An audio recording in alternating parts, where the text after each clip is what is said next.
Bonjour tout le monde, j'espère que vous allez bien. Aujourd'hui, j'aimerais vous parler des différents traumas. Donc, j'ai déjà fait un article sur les traumatismes sur mon blog, donc je vous mettrai le lien en dessous où je parle justement des effets. Donc, je ne vais pas redire ce que j'ai dit dans cet article, mais là, je voudrais faire une petite différenciation justement sur les différents types de traumas qui existent et sur le fait, ça je le rappelle parce que je l'ai mis dans l'article, qu'on peut très bien vivre quelque chose qui sur le coup ne soit pas traumatisant pour l'un, mais qui peut l'être pour l'autre et par la suite, de revivre quelque chose qui est également fort en émotion, mais qui peut sembler anodin et qui là soit déclencheur d'un traumatisme parce que justement il y avait cette fondation avant qui n'avait pas, été traitée auparavant parce qu'il y avait pas eu de conséquences. Donc en fait, il y a des liens dont on se rend pas compte et puis il y a des traumatismes dont on se rend pas compte non plus.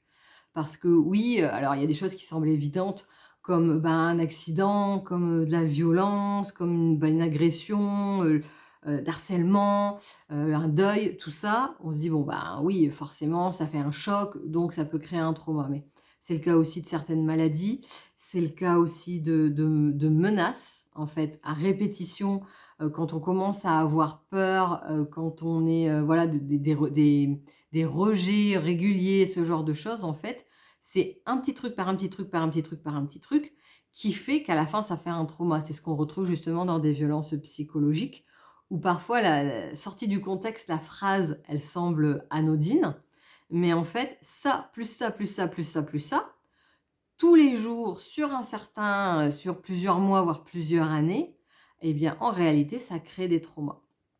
Et puis, bah, en fait, tout ce qui est vécu comme, en termes d'émotions très fortes, même une grossesse, par exemple, alors qui aboutit, mais qui a été très difficile ou l'accouchement très difficile, ça peut créer un trauma, même si tout va bien après et pour la mère et pour l'enfant.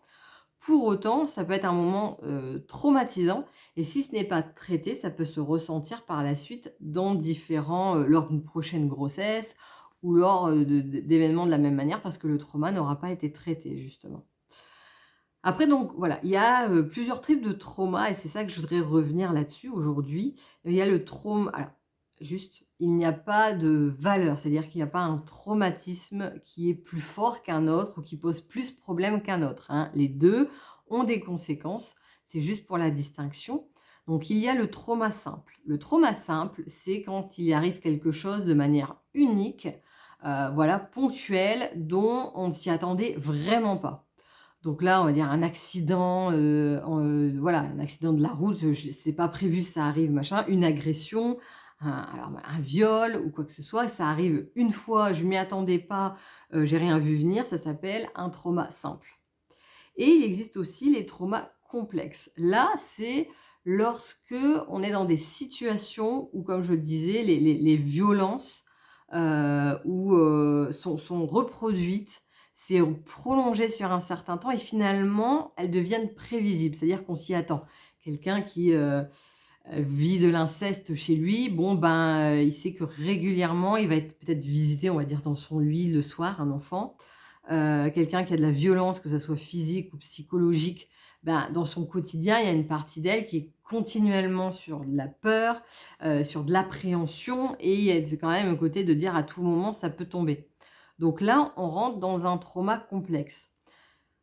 À la base, les troubles vont être la même, hein. Les troubles de stress post-traumatique peuvent se manifester des 2 manières, mais c'est vrai que si le trauma complexe a lieu pendant l'enfance, ça peut vraiment mettre à mal la construction de l'enfant, forcément.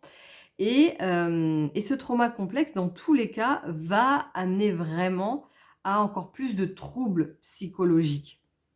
C'est-à-dire que, alors, déjà le stress, les troubles du stress post-traumatique, vont amener, des troubles peut-être du sommeil, de revivre les éléments, d'avoir peur, d'éviter et cetera. Mais là, ça va vraiment devenir, beaucoup plus fort quand c'est complexe, ça veut dire que c'est répété. Donc là, c'est des troubles du sommeil, de l'anxiété, de l'humeur, ça va provoquer des addictions, et et cetera, qui vont être vraiment ancrés dans la personne parce que ça aura duré depuis longtemps.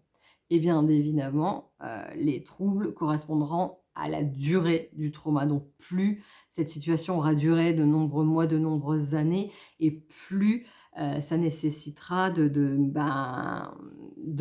ça plus ça sera long aussi à traiter. Parce qu'en fait, là, ça veut dire qu'il y aura plusieurs événements à devoir, désensibiliser et retraiter par la suite pour gérer les traumatismes, de manière à avoir petit par petit un changement de la relation à la fois à autrui, mais aussi à soi. Parce que quelqu'un qui a vécu des violences, par exemple, pendant de nombreuses années, non seulement, elle, en termes de relation à soi, ça va être compliqué, mais après ça sera très compliqué de faire confiance à l'autre. Donc là, ça nécessite un autre processus, d'aller encore dans d'autres profondeurs de relation à soi et de revenir même des choses un peu style de coaching, de se dire: «Mais attends, mais quels sont tes besoins? Quelles sont tes valeurs?» De rentrer dans une dynamique de reconstruction, de manière à aller plus loin. Donc voilà, donc c'est ce que je disais, il y a pas de traumatisme plus anodin que l'un que l'autre, mais effectivement, quand c'est, un traumatisme complexe, ça nécessitera une plus longue prise en charge. Ça peut être intéressant de le savoir. Et puis, voilà, la différence entre les 2, c'est un fait ponctuel, dont on ne s'attendait absolument pas, 2, quelque chose de répétitif qui finalement devient, prévisible malheureusement et ça a des implications, vraiment sur tous les mécanismes fonctionnels du corps et de l'esprit.